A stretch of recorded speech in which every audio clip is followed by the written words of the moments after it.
Bonjour les amis, bienvenue sur l'étoile de l'univers. J'espère que vous portez bien, que vous allez bien. Je vais vous parler de la nouvelle lune du 25 septembre qui sera à 2 degrés 49 de la balance à 21h53 GMT. Donc il faut rajouter 2 heures en France. La nouvelle lune est un nouveau cycle. Et nous avons commencé ce nouveau cycle le 23 septembre avec l'équinoxe d'automne puisque nous avons changé de saison avec le signe cardinal de la balance. Vous savez que les signes cardinaux démarrent des nouvelles saisons. Ce signe cardinal de la balance nous parle d'un désir de créer du lien, d'être en relation avec l'autre, avec les autres. C'est un moment de bilan, d'intériorisation. À l'automne, c'est un moment de récolte. On récolte tout ce qu'on a semé depuis le printemps, on a récolté les fruits et là on récolte tout pour préparer l'hiver. Donc ce nouveau cycle est un cycle de bilan, d'intériorisation. Il y a beaucoup de planètes rétrogrades. Vous pouvez voir toutes les planètes lourdes, Pluton, Saturne, Neptune, Jupiter, Uranus qui sont rétrogrades. Et en plus, nous avons Mercure qui est aussi rétrograde. On nous propose de nous poser comme question, quelle est notre récolte? Quelles ont été mes réalisations depuis le début de cette année? Qu'est-ce que j'ai accompli depuis le printemps? Cette nouvelle énergie de la balance nous propose de nous pencher sur nos relations aux autres, à l'autre, d'amener de l'harmonie dans notre vie, dans notre corps, dans notre tête, d'apporter un équilibre, une certaine justesse, justice, de s'intéresser un peu plus à notre apparence, au plaisir, à notre féminité, à la beauté, avec Vénus qui est le maître de la balance. C'est une phase de renouvellement qui invite au centrage avec l'énergie de cet élément air, puisque la balance est un signe d'air. Donc, je respire, je visualise l'amour et l'ouverture du cœur.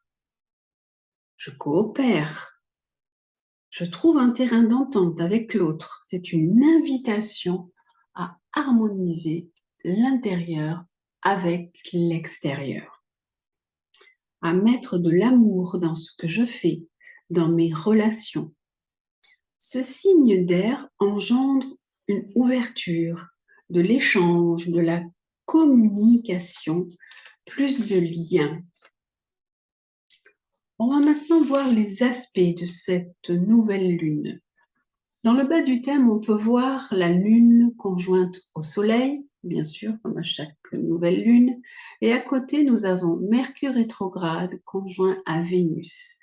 Et ces 4 planètes travaillent ensemble parce qu'elles sont très proches par rapport à leur degré. Il n'y a pas beaucoup de degrés d'orbe, de séparation dans les degrés.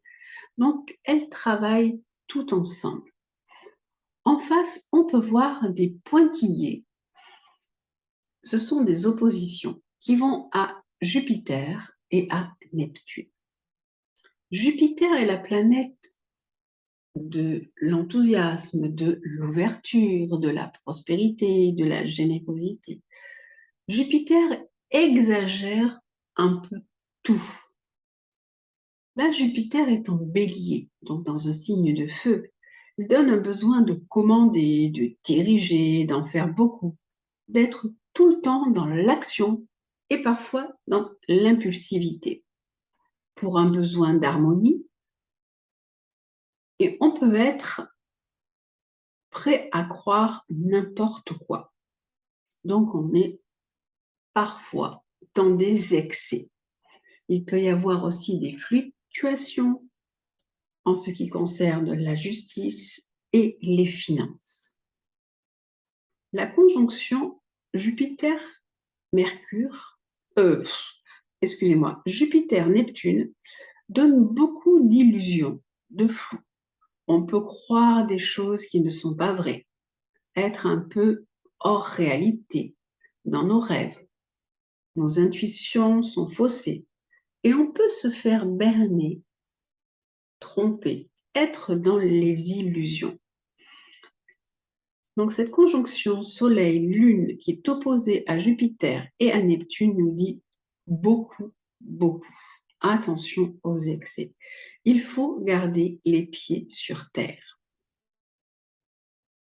La Lune conjointe au Soleil est également en carré. Il y a un trait rouge qui part de la Lune au Soleil qui va jusqu'à Pluton. Pluton est la planète des transformations, des choses profondes. Et là, ça peut parler de crise. On est mis au défi de se transformer dans la relation à l'autre, dans son foyer, dans certaines bases que l'on a instaurées depuis longtemps.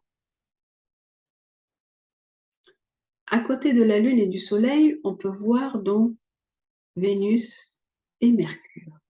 Vénus, là qui est en rose, étant dans la Vierge, Mercure également en Vierge.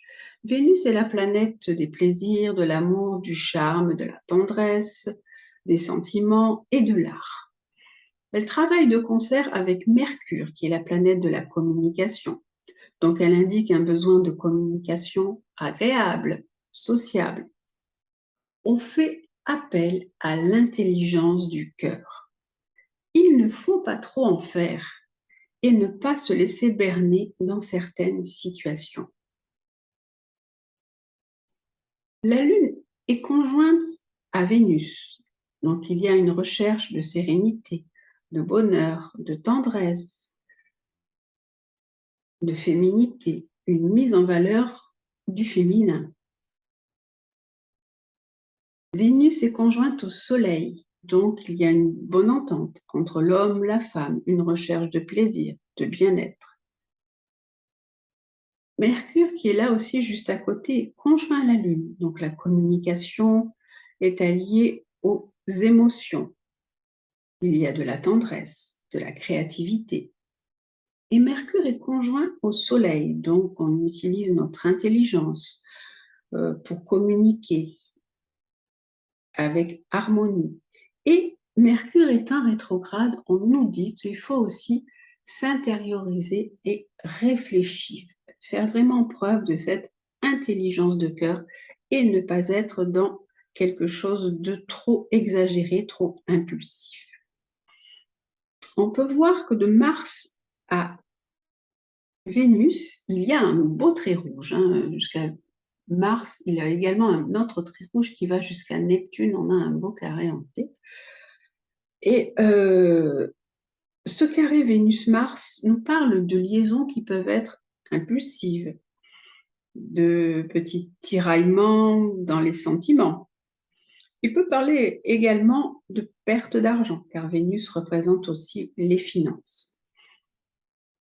Et de ce Mars, on a également un grand trait rouge qui va jusqu'à Neptune, qui nous parle d'actions qui peuvent être un peu floues. On a du mal à mettre des choses en place, ou ce qu'on fait, c'est un peu comme un coup d'épée dans l'eau.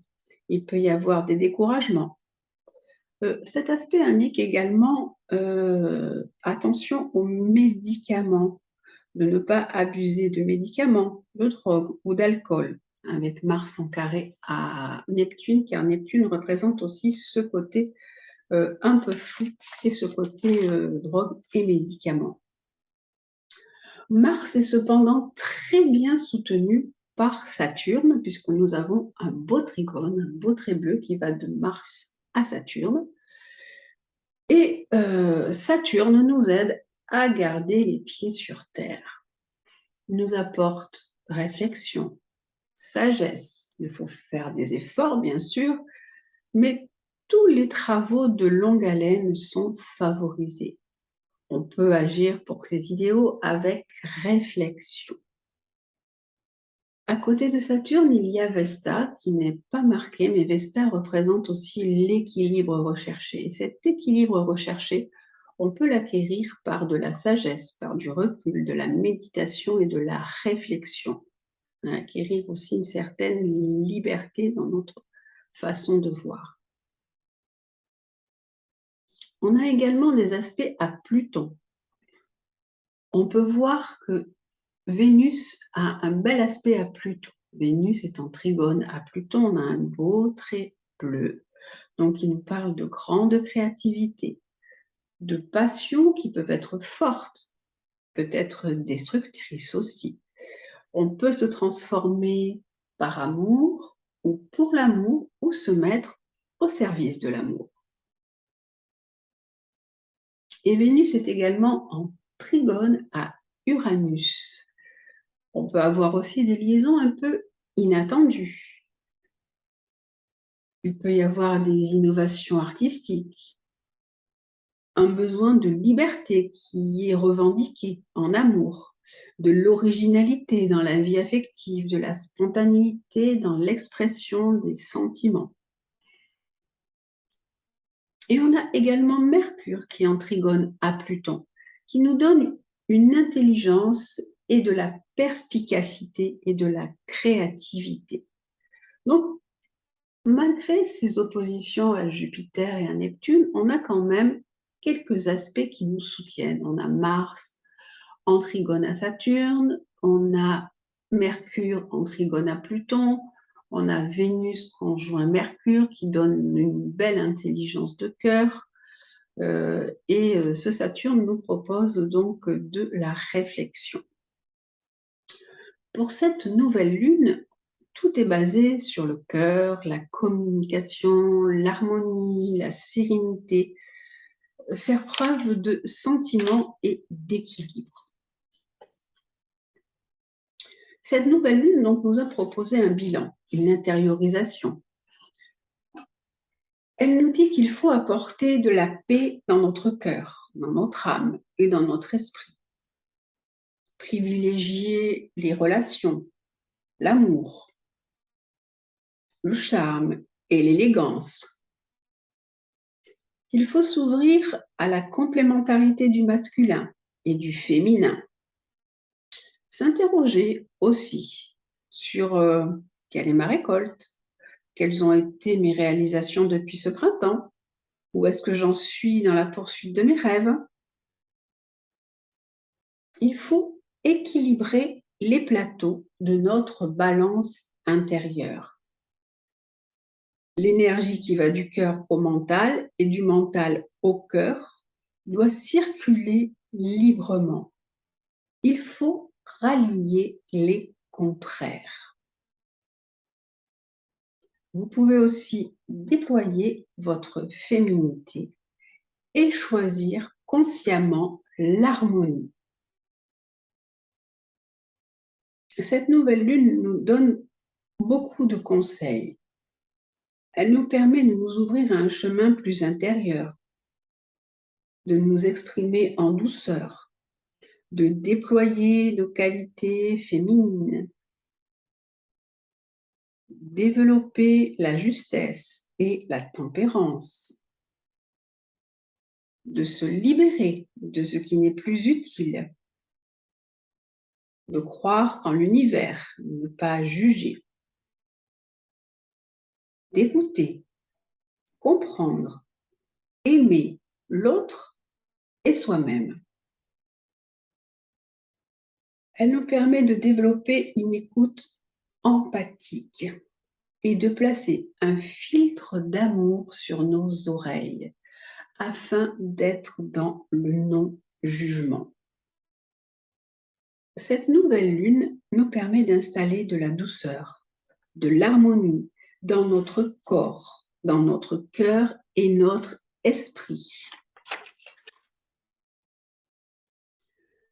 Les mots-clés de cette nouvelle lune à retenir sont la modération, la conciliation, la justesse, le centrage, l'intériorité, la récolte, l'écoute, la paix, l'équilibre, l'harmonie, la beauté et l'intelligence du cœur. Nous avons des tas de choses qui sont proposées avec cette nouvelle lune. À nous de saisir toutes ces opportunités pour vivre au mieux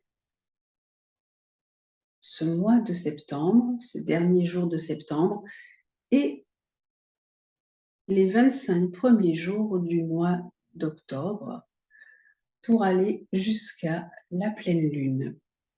Donc, j'espère que ces explications vont vous aider à saisir toutes ces belles énergies, à vous apporter du soutien dans votre communication et dans vos relations, et vont vous permettre de faire ressortir toutes ces belles qualités qui sont en vous. Je vous souhaite donc une très belle nouvelle lune. Prenez bien soin de vous et je vous dis à bientôt pour l'explication de la pleine lune.